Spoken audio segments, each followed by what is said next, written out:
Olá, um excelente sábado para vocês sintonizados aqui na tela da Band Triângulo, mais um Donos da Bola, e essa é uma edição mais do que especial. No último dia 1º de abril, nós comemoramos 36 anos da conquista da Taça de Prata pelo Uberlândia Esporte Clube.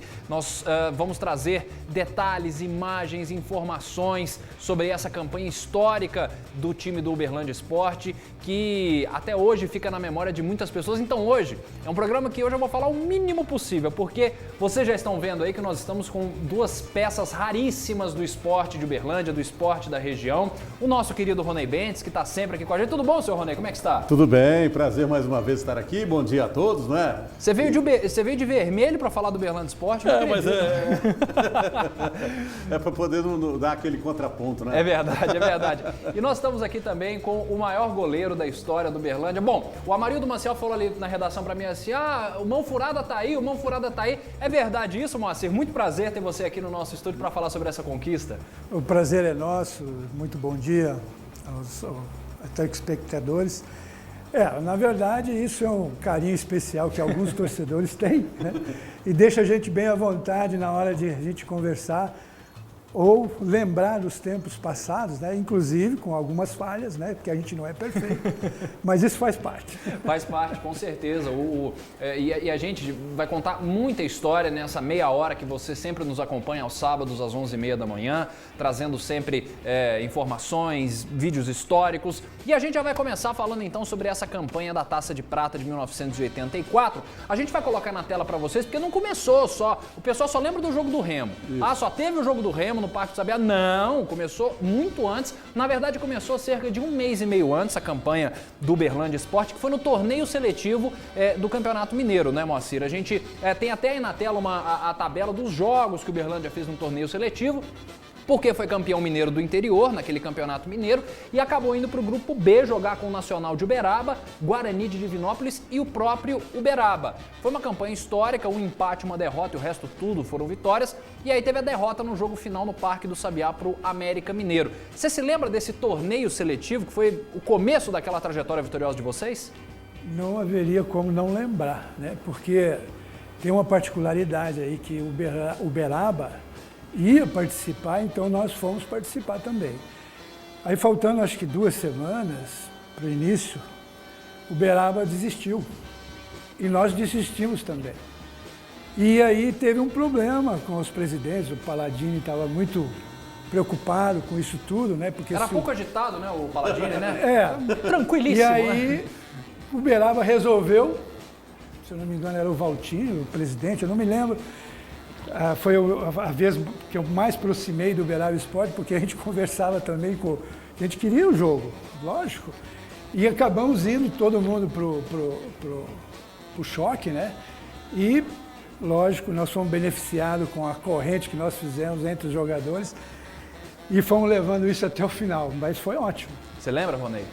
Lembro que, conforme disse o Moacir, o Uberlândia até entrou meio desacreditado, né? Até porque não tinha certeza se ia participar. Agora, eu estou vendo ali, foram feitos 2 torneios seletivos, né? Um aqui na região e outro na região de Belo Horizonte. Isso, depois... tinha o grupo A e tinha o grupo B. Porque aí o Uberlândia ganhou aqui o regional e foi jogar contra o América, sendo que aí os dois já estavam classificados para a fase seguinte da Os dois já estavam aí na Taça de Prata, né? A taça, exatamente. A chamada segunda divisão naquela época, né? Aí o Uberlândia acabou perdendo a decisão, só que aí isso não significou absolutamente nada, porque o América foi e caiu logo na primeira fase da Taça Brasil. Vamos passar para a próxima etapa, porque aí já começam as fases da Taça de Prata. Primeiro jogo, né, Ronei, a gente estava até comentando fora do ar, foi um jogo contra o extinto Nacional de Itumbiara. O Uberlândia ganhou bem aqui no parque e depois lá em Itumbiara acabou perdendo. Foi a única derrota na Taça de Prata do Uberlândia. E lá foi uma guerra, uma pressão enorme. E eu me lembro que a torcida nessa etapa já estava bastante motivada e teve uma verdadeira caravana daqui para Itumbiara no dia desse jogo aí. Muita gente foi a Itumbiara e o movimento foi muito grande na BR aí nessa época. Mais uma fase regional passada. e eu queria falar com o Moacir sobre esse duelo com o então campeão, de 78 do Campeonato Brasileiro, que era o Guarani. Primeiro jogo aqui em Uberlândia, Moacir no Parque do Sabiá, 0-0, um jogo dificílimo.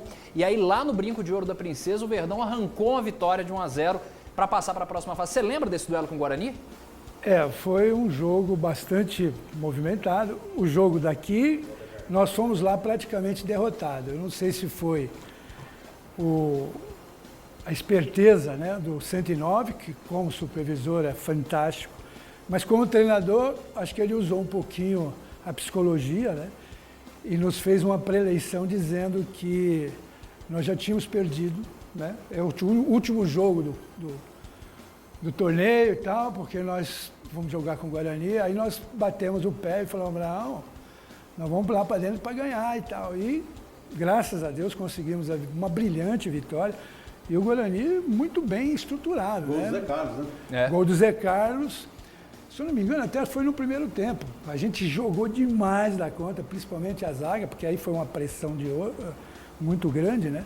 Mas nós conseguimos ganhar. Aliás, o Uberlândia perdeu essa vez do Nacional, perdeu uma vez da Ponte Preta, mas podia perder. Nós podíamos perder.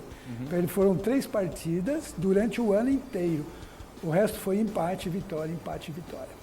E depois de passar do duelo contra o Guarani, vocês voltaram para Itumbiara, mais 2 duelos em Itumbiara, que o Uberlândia ganhou o primeiro jogo por 2-1 e depois empatou contra o próprio Itumbiara por 1-1.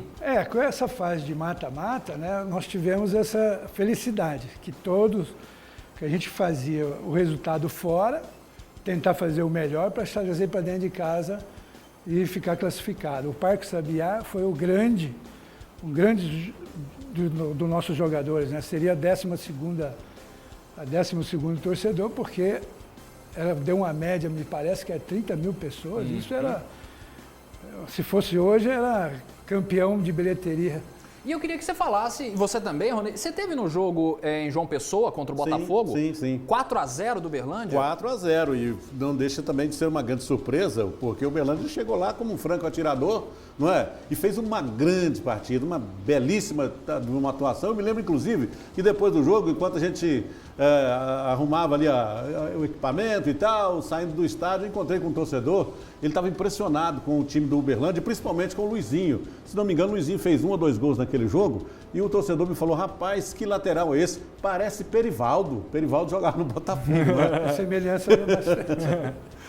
Não, e realmente o jogo lá nos trouxe assim mais confiança, mais tranquilidade, entendeu? Então nós estávamos já nós saímos na rua, inclusive, isso é uma particularidade, nós saímos na rua chamando o torcedor, porque nós sabíamos que lá dentro do Parque Sabiá nós iríamos fazer de tudo para sair. Todos os jogos da campanha foram no parque ou teve algum no Juca Ribeiro? Todos no Nenhum parque. no Juca Ribeiro? Aliás, eu nunca joguei no Juca Ribeiro. Nunca jogou no Juca Ribeiro? Eu não sabia disso. Por incrível que pareça.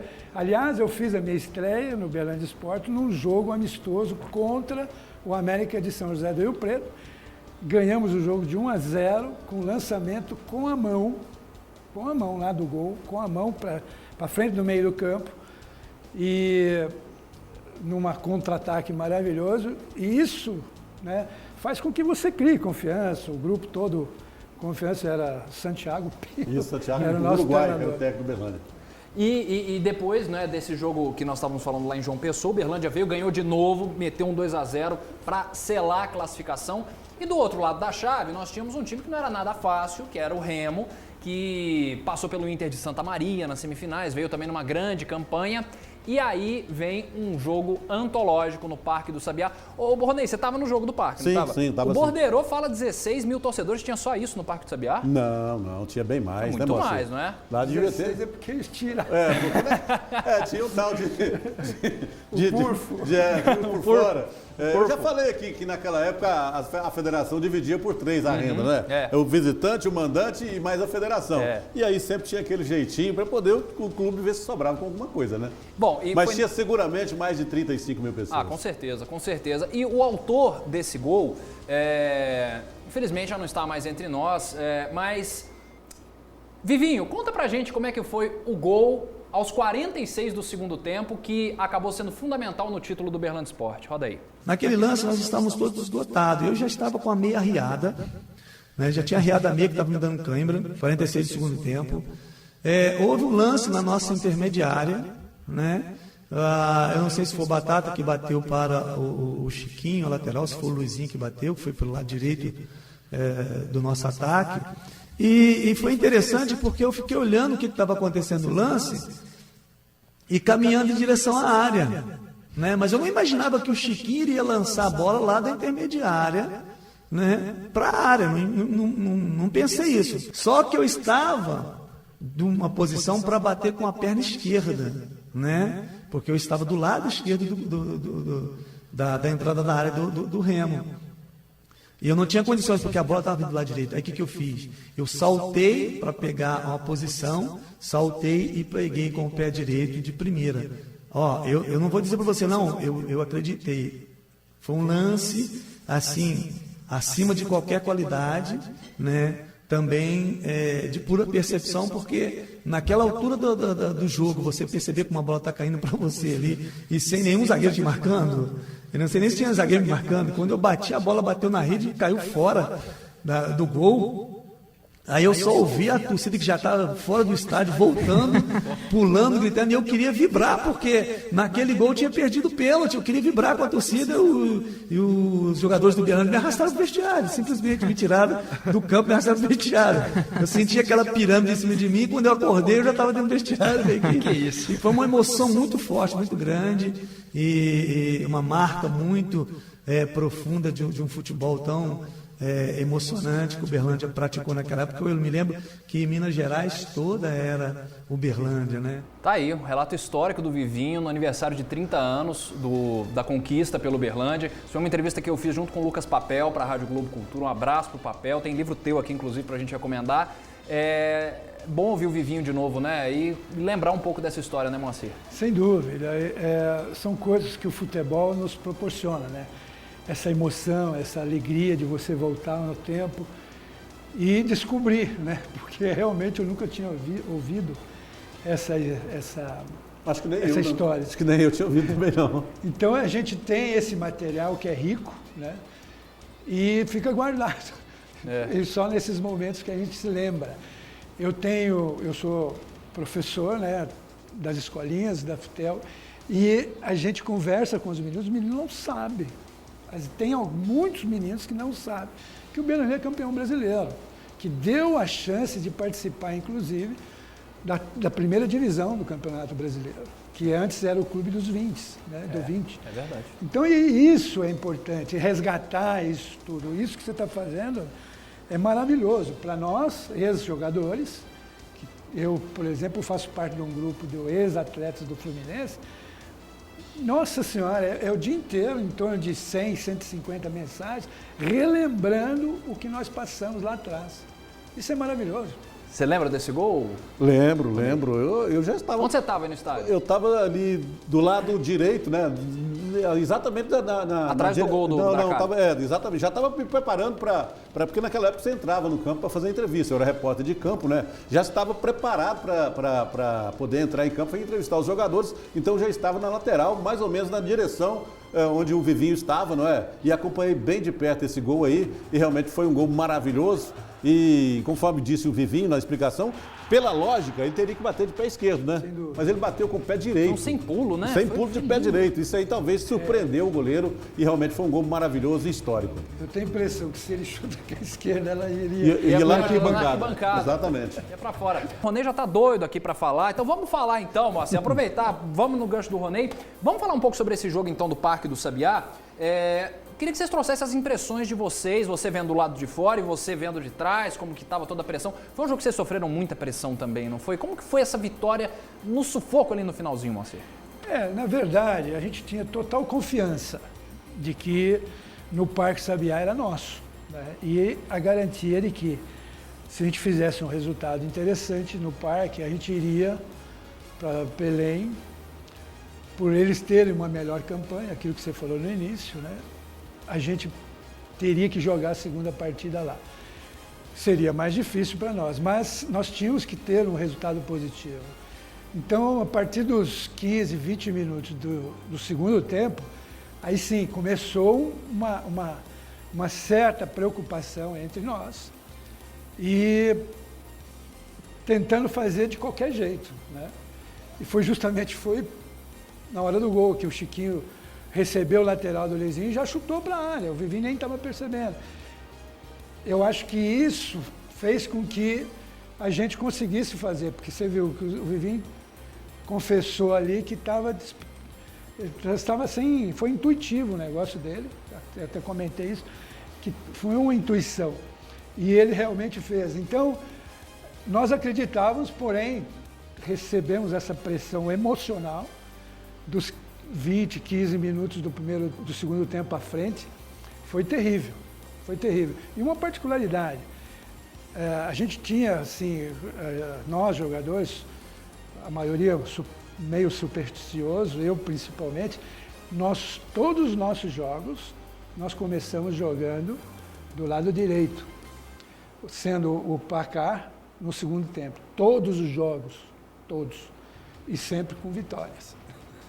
Você lembra desse jogo, Me Vanderlei? lembro, e um detalhe é o seguinte, esse jogo monopolizou a imprensa de Minas Gerais inteira, porque Cruzeiro e Atlético, me parece que já tinha um outro campeonato, já tinham saído fora do campeonato que eles estavam disputando, que era a primeira divisão, não é? Eles mudaram para Uberlândia. Exatamente. Eles vieram para cá porque Uberlândia era mineiro. Isso. Era o único representante. Então Cruzeiro e Atlético já estavam fora, o América já estava fora. O único representante de Minas Gerais em termos de competição nacional naquele momento era Uberlândia. Então toda a imprensa, rádio, TV, jornal, estava todo mundo envolvido fazendo a cobertura desse jogo aí. Então realmente foi criada uma expectativa muito grande e Uberlândia conseguiu esse grande resultado aí. Moacir falou de pressão no Parque do Sabiá, é nosso, e aquela pressão de sair, o gol no finalzinho. Mas aí a gente vai para 4 dias depois para o duelo em Belém, que eu acho que aquilo foi muito mais pressão do que qualquer coisa que vocês estavam esperando, né, Ali Moacir? foi uma verdadeira guerra, Não né? foi? Eu nunca passei por isso e, se Deus quiser, não quero passar mais nunca, porque Foi uma batalha. Foi um sufoco, uma batalha.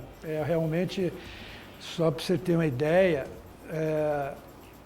pintando imagina, eles lançaram, as indústrias de ônibus lançaram o ônibus de segundo andar, monstro, dinossauro, aquela coisa maravilhosa. E nós chegamos em Belém, foi a primeira vez que nós andamos num ônibus De 2 andares. de 2 andares. Então nós fomos, e levou, e tinha batedor de polícia, aquela coisa e tal, torcedor gritando na rua. Mas foi bonito. Quando na hora do jogo, 1h30 antes para ir para o jogo, veio uma jardineira, sem vidro, com um buraco no chão. Nós estranhamos. Para vocês irem para o Mangueirão. Para ir para o Mangueirão. E aí eu falei assim, o bicho vai pegar. Mas isso trouxe um pouco mais de garra, porque nós já sabíamos que a pressão ia ser... Na hora que chegou no Mangueirão, fizeram um corredor polonês, com um pau de bandeira, com tudo, um pouco mais largo do que o ônibus, e a gente tinha que passar no meio, e o pau comeu. Aí foi mais ou menos assim uns 60, 80 metros que nós tínhamos que passar nesse corredor. Tinha mais ou menos umas 4, 5 mil pessoas dos dois lados, né? Juntando assim. Foi horrível, horrível a recepção. Porém, nós tínhamos que ir, nós estávamos enfrentando uma batalha. E a verdade é uma só. O pessoal lá de Belém, eu falo, até minha mãe é de Belém do Pará, então ninguém conhecia o Uberlândia, ninguém sabia quem era o Uberlândia Esporte. E aí aquele resultado foi uma surpresa total. Mesmo assim, mesmo com a derrota em casa, ali no Parque do Sabiá, a torcida do Remo acreditava que lá não tinha jeito, o Remo seria campeão de qualquer jeito. E foi criado um clima para que o Remo conquistasse esse título. Mas não deu certo, né? Acabou não dando certo, inclusive ao fim do jogo nós tivemos uma coisa que ficou marcada muito na história, que foi a morte do torcedor em campo. Inclusive 2 companheiros seus, Moacir, acabaram presos lá, o Batata e o Luizinho. E a gente traz agora um pouco do que aconteceu, por que essa confusão acabou sendo tão grande, que envolveu até governador de Minas Gerais, políticos influentes demais. A gente roda para vocês agora no Donos da Bola. A confusão começou quando o árbitro carioca Wilson Carlos dos Santos encerrou o jogo aos 46 do segundo tempo. Até aí, tudo normal. O problema é que o placar do estádio Mangueirão parou a contagem nos 42 minutos. Isso gerou uma briga generalizada. O árbitro, assustado, se justificou. Aquele relógio lá... O relógio está aqui, meu amigo. Tá tudo bem, meu amigo, não há problema nenhum. O diretor do Clube do Remo veio aqui, confirmou o horário comigo, tá tudo bem. Só que a explicação não foi aceita pela diretoria remista. Nós fomos prejudicados já lá porque ultrapassaram o tempo, e aqui você come o tempo. Não tem paciência, não dá. O então campeão da Taça de Prata decidiu não dar a volta olímpica, mas por decisão do então presidente Pietro Carlo Palladini, o elenco do Uberlândia comemorou com a taça, o que despertou a fúria dos paraenses, que partiram para cima dos jogadores do Verde. A situação ficou ainda mais grave quando um torcedor, Emanuel Joaquim da Silva, sofreu um aneurisma cerebral e morreu na hora. Por conta da confusão, 2 jogadores, Batata e Luizinho, foram acusados de agredir o taxista a socos e pontapés até a morte. Mais de 100 torcedores e jogadores ficaram feridos e o elenco do Verdão ficou detido até o fim da noite, quando enfim voltou para casa. Batata e Luizinho, porém, seguiram presos em Belém até que uma autópsia detalhada do torcedor fosse feita por um médico legista. No fim da segunda-feira, dia 2, a juíza Maria Isabel Benoni liberou os jogadores. Decidi relaxar esta prisão após uma análise detalhada do laudo de exame necroscópico que atestou como causa-mortes hemorragia intracraniana por ruptura de aneurisma de uma artéria cerebral esquerda após violenta emoção. Batata e Luizinho estavam acompanhados de Pietro Carlo Palladini e de 2 advogados. Eles retornaram de madrugada em um voo para Belo Horizonte. De lá, pegaram um jatinho do Grupo ABC, principal patrocinador do Uberlândia até então, para se juntarem ao elenco e celebrar, já pensando na estreia da Copa Brasil no domingo, dia 8, contra o Vasco no Parque do Sabiá. Nós sofremos lá, ninguém sofreu. O sofrimento é muito grande. Nós temos que agradecer a eles todos, aos prefeitos, aqueles que trabalharam por nós, aquele que fez de tudo por nós, para que de lá nós pudéssemos ter saído. O pessoal tentou envolver a gente num negócio muito estranho, mas a justiça, mais uma vez, houve o bom senso, a doutora liberou a gente e nós estamos muito tranquilos. Você teria condições de jogar domingo? Se Deus quiser, é bom a gente jogar para a gente mostrar para essas outras pessoas que, apesar de estarmos abatidos psicologicamente, nós vamos entrar em campo para mostrar o nosso valor. O que aconteceu? Pararam o cronômetro? Na verdade, nós fomos informados pelo nosso banco que o cronômetro do placar eletrônico estava parado. Então, nós avisamos o juiz, né? O Zecão avisou o juiz, falou, olha, está parado lá, não vale aquele lá não, é o do senhor toma cuidado, porque nós já estávamos esgotados, foi uma pressão muito grande e ainda tinha mais a pressão psicológica. E o juizão pôs o dedo no cronômetro, levantou o braço e apitou os 3, 4 minutos finais do cronômetro dele. E isso fez com que criasse essa confusão, mas já estava preparado, porque eles puseram as tábuas no fosso para o torcedor entrar, já estava tudo mais ou menos preparado para esse clima mesmo. O juiz foi muito corajoso, ele enfrentou a pressão, enfrentou os dirigentes, a imprensa de lá, e realmente viu na entrevista ele deixou bem claro que o valia o cronômetro dele era, se não me engano, o melhor árbitro da época no futebol brasileiro. O primeiro jogo foi o do Cídio, que apitou. Que era muito bom também. O segundo jogo foi o Wilson Carlos. O Wilson Carlos, um grande juiz. E se não fosse um juiz desse nível aí, a situação teria sido outra, talvez. Que você continuou em Belém depois. Como que foi o clima lá? Os jogadores estavam presos numa delegacia? Onde que o Batata e o Luizinho ficaram? A delegação do Uberlândia veio embora e os jogadores ficaram presos no quartel da polícia. Eles não foram para uma cela comum, não. Ficaram no quartel da Polícia Militar e eu trabalhava na Rádio Visão. Camargo Neto, grande Camargo Neto, que era o chefe da equipe, determinou que eu ficasse para acompanhar. Jornalisticamente seria muito interessante e eu fui, talvez, acho que foi o único repórter que entrevistou os 2 jogadores dentro do quartel da polícia lá. Foram muito bem tratados, né? Apesar de toda a pressão. Na segunda-feira só se falava nisso na cidade, a imprensa repercutia, a imprensa de todo o Brasil também repercutia esse assunto aí, muitos dizendo que os jogadores do Uberlândia tinham assassinado o torcedor. Aquela manchete do Globo que exatamente. Nós ali é a cara Mas disso, né? No quartel eles foram muito bem tratados e a juíza determinou que eles pudessem vir embora e aí nós viemos 2 ou 3 dias depois da delegação. Como que foi que vocês receberam isso? Vocês já ficaram presos ali no domingo depois do jogo. E vocês voltando para Uberlândia, como que foi lembrado? Pô, os 2 colegas nossos ficaram lá e como é que é isso? Inclusive nós tínhamos já até feito um pacto, né, de que a gente não ia continuar sem os 2 jogadores aqui conosco, né? Nós já tínhamos montado um esquema para que isso acontecesse, mas foi com política, com tudo. O Ronei frisou bem, né? Ele acompanhou melhor do que eu, mas a gente estava ligado nos caras para eles chegarem. Foi quando, 4, 5 dias depois, né, eles vieram e nós demos continuidade sem peso na consciência, porque nós fizemos um bom trabalho positivo, de coração aberto, sem ressentimento da morte do rapaz. Rapidinho.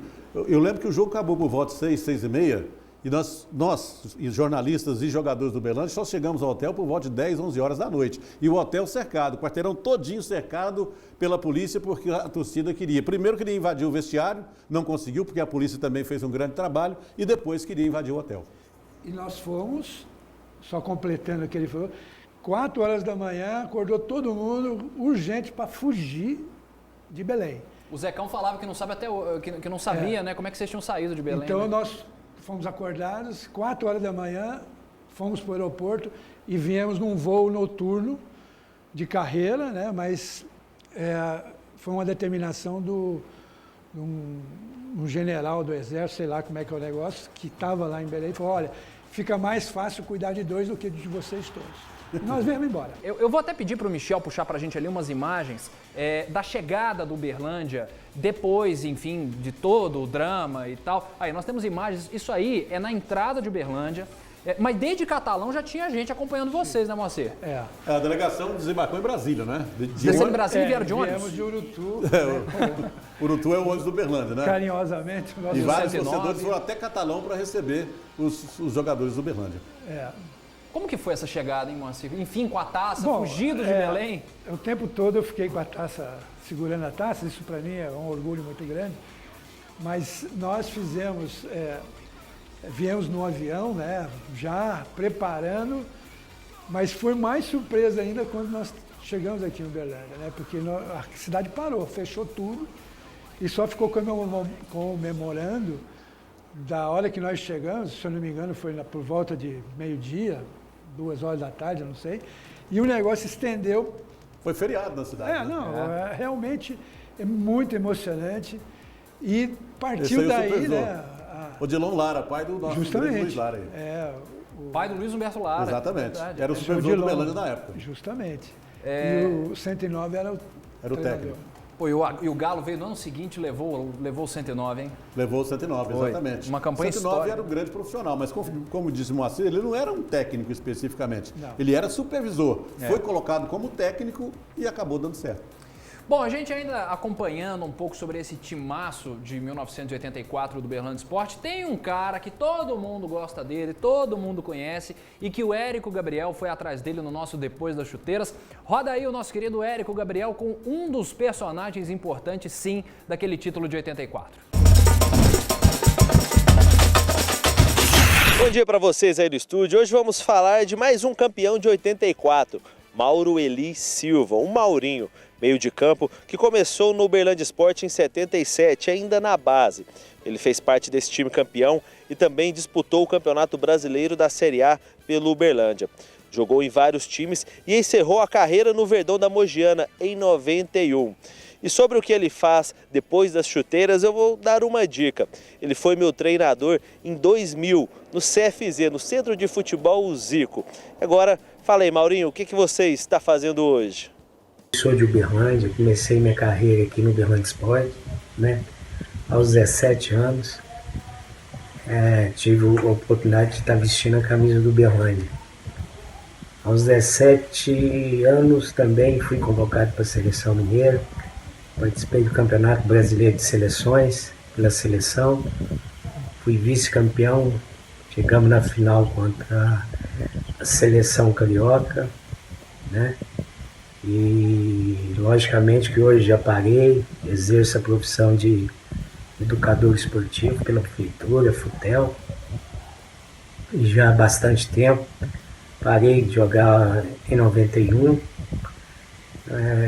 tive a oportunidade de estar jogando em várias equipes, São Paulo, Minas Gerais, e encerrei minha carreira em 91 pelo Uberlândia. Fui campeão brasileiro em 84 pelo Uberlândia e Fui vice-campeão mineiro em 85 também, pelo Uberlândia. Que falar do Maurinho, Moacir?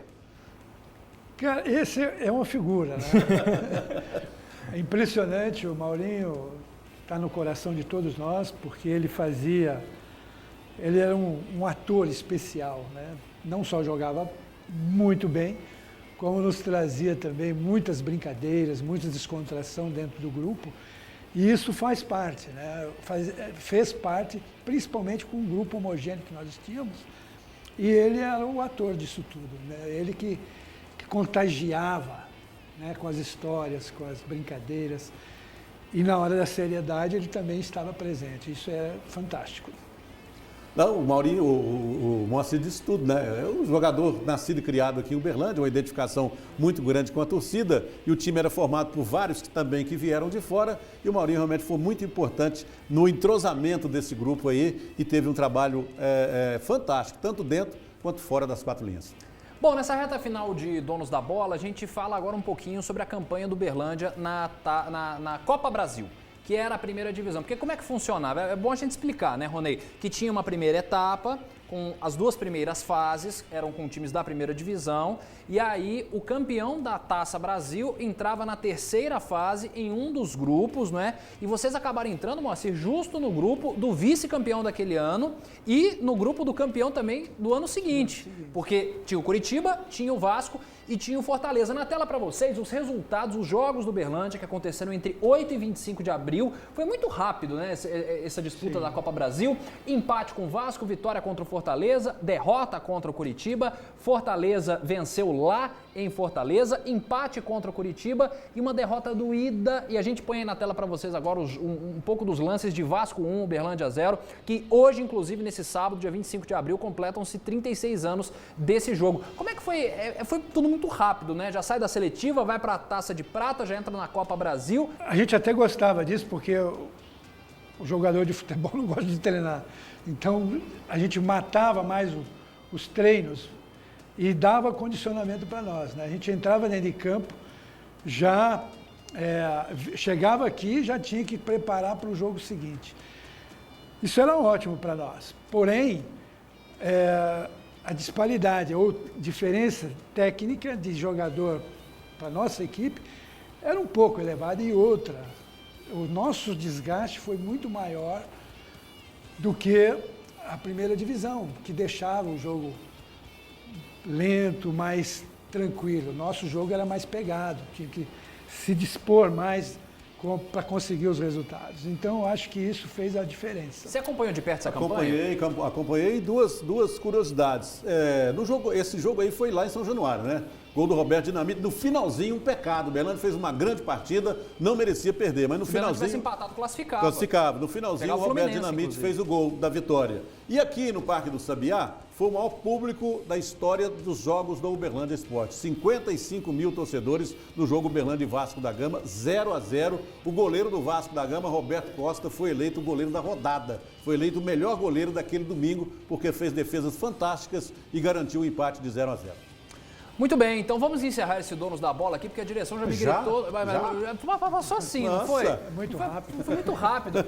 Eu vou encerrar esse programa porque, olha, tem muita história ainda pra gente contar, mas eu acho que a gente conseguiu trazer um pouquinho da essência do que foi importante para vocês, como cronistas daquela época, como jogadores daquela época. E eu só tenho a te agradecer, Moacir. Te agradeço demais a presença e lembrar daquele time com Moacir, Luizinho, Batista, Zecão, Batata, Chiquinho, Carlos Roberto, Maurinho, Geraldo Toro, Vivinho, Zé Carlos. Foi uma honra ter você aqui como representante. Também, né, e tinha o Eduardo. Eduardo também. Eduardo e Maurinho revezavam, né?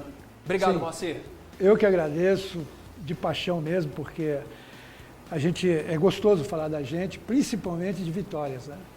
Então eu fico maravilhado pela oportunidade e estamos à disposição a todo momento, porque o Uberlândia está no nosso coração. Então, Ronei, até semana que vem. Até semana que vem. Moacir, parabéns mais uma vez. Obrigado pela sua presença aqui. Tenho certeza que muita gente em casa se emocionou ao rever essas imagens aí. Realmente foi muito interessante. Muito obrigado. Um bom sábado a todos. Valeu. E olha, eu encerro com essa dica aqui de livro. Eu já trouxe aqui o livro do Odival Ferreira, do Uberlândia Esporte Clube. Eu também dou essa sugestão aqui. 1984, a maior conquista do futebol de Uberlândia, do Lucas Papel e do Rafael Oliveira Venâncio, que o Lucas Papel é um parceiraço. E eu posso dizer que hoje foi uma das maiores honras profissionais da minha vida, ter um bate-papo entre vocês aqui, contando trazendo um fato tão importante para a história de Uberlândia. E você aí, lembre-se, versão completa desse programa no Facebook da Band Triângulo e no YouTube dos Donos da Bola Triângulo. Um abraço para todos vocês e sábado que vem, 11h30, estamos de volta na tela da sua Band Triângulo. Fique bem, até mais.